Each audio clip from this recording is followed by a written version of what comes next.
мы пробуем протеиновый батончик со вкусом пирога. Нет, торта. На день рождения. Я первый раз такой вкус вижу.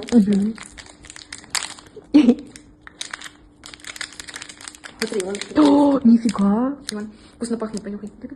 Ну, кстати, он пахнет как бомбар. Какой он там внутри?